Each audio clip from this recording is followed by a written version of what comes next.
जो मुस्कुरा रहा है उसे दर्द ने पाला होगा, जो चल रहा है उसके पाँव में छाला होगा।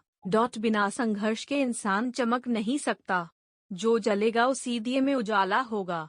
संघर्ष क्यों बचे संघर्ष से, संघर्ष ही तो जीवन की आत्मा है। जितना कठिन संघर्ष होगा उतनी ही शानदार जीत होगी। एक बार एक किसान भगवान से बहुत ही नाराज हो गया। किसान बहुत मेहनती था, बहुत मेहनत से वह खेतों में अनाज उगाता, उसकी देखभाल करता, पर अक्सर उसकी फसल खराब हो जाती। कभी सूखा पड़ जाता, कभी बाढ़ आ जाती, कभी तेज धूप, कभी आंधी, कोई न कोई कारण बन ही जाता कि उसकी फसल खराब हो जाती।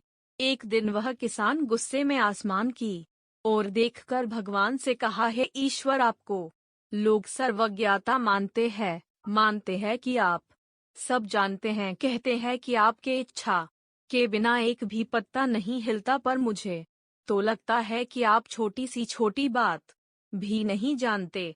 आपको तो ये भी नहीं पता कि खेती बाड़ी कैसे करते हैं। अगर आप जानते होते तो हर समय जो बाढ़, आंधी और तूफान आते हैं वो कभी नहीं आते। आप नहीं जानते कि कितना नुकसान उठाना पड़ता है हम किसानों को। यदि आप मेरे हाथ में यह शक्ति दे दे कि जैसा मैं चाहूँ वैसा मैं मौसम कर दूं, फिर आप देखना मैं अन्न के भंडार लगा दूंगा।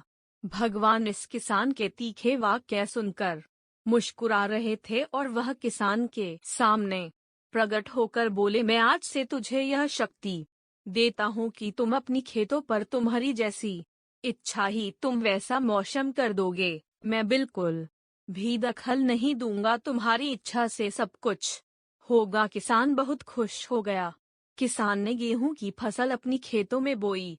जब उसे लगा कि खेतों को धूप चाहिए तो खेतों को धूप मिले, जब पानी बरसना चाहिए तभी पानी बरसा। आंधी, तूफान, बाढ़ कुछ भी उसने अपने खेतों पर आने नहीं दिया। किसान के खेत में इस वर्ष ऐसी फसल हुई जैसी कभी नहीं हुई थी।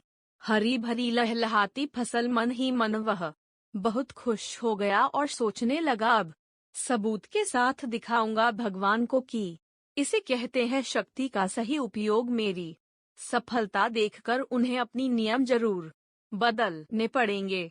कुछ दिन गुजरे, फसल कटने को तैयार हो गए।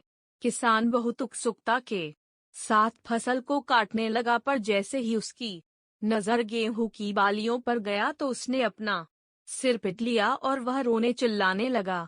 गेहूं की एक भी बाली के अंदर गेहूं का दाना नहीं था। सारी